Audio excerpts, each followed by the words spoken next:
Okay, last question. So this one's in relation to what's more important. Is it the amount of calories you burn during your workout, or is it how many you burn whilst at rest during the day?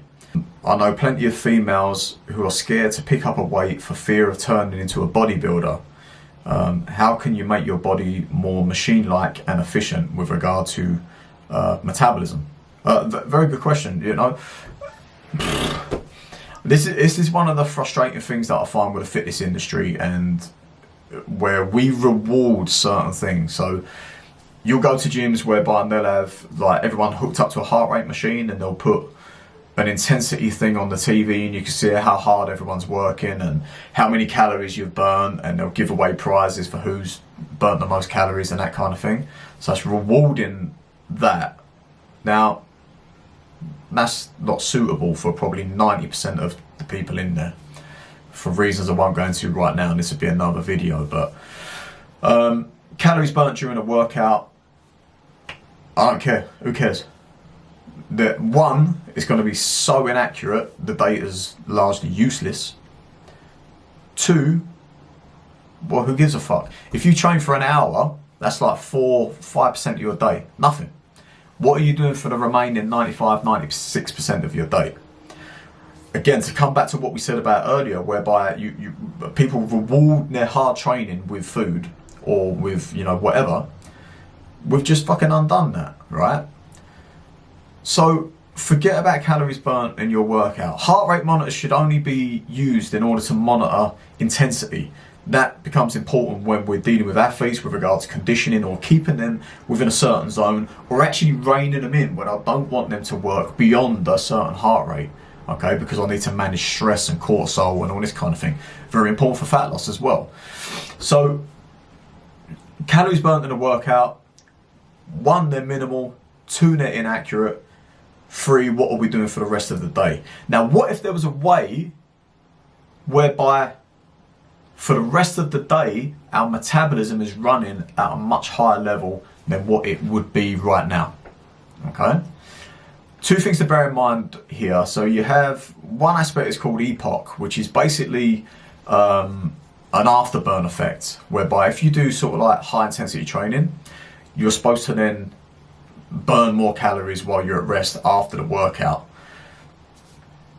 The data is kind of, it's okay, you know, it does happen, but again, it's minimal, really. You know, it's not going to set the world alight. It's not going to, you know, 15 minutes of HIIT is not going to make a whole lot of difference, really. Again, we're talking about a real small percentage of overall calories burnt with that.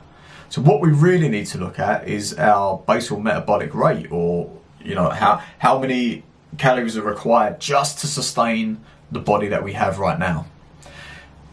Now, when it comes to body composition, muscle mass is very expensive when it comes to calorie expenditure. Fat mass is not. It's very efficient when it comes to calorie expenditure. So think of it in terms of a car, right?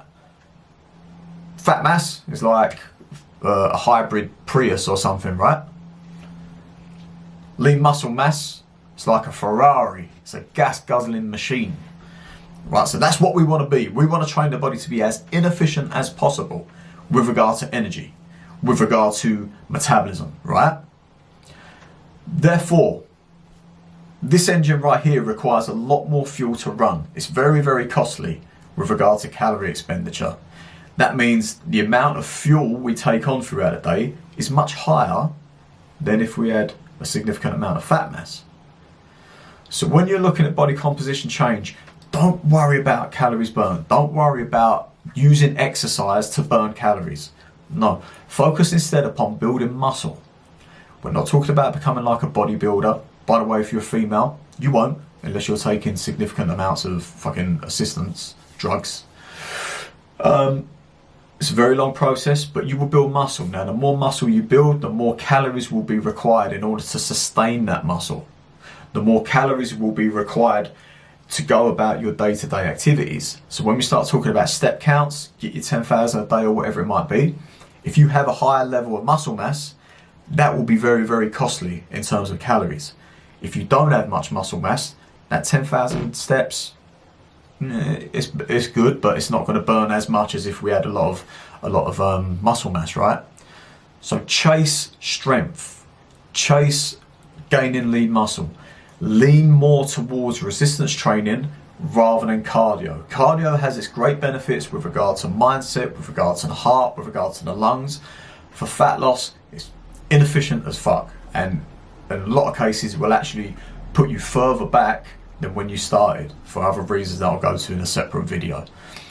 So chase resistance training, build muscle, build that metabolism that requires a lot of fuel, that will make then any cut that you have to do, or when you have to go into a calorie deficit to try and lose some fat, it's much easier to cut from 2,500 down to 2,000, rather than if you are existing at 1,600, well, where do we go from there? Do we drop to 1,200? Do we drop to 1,000? That's a miserable existence. That's really hard to sustain.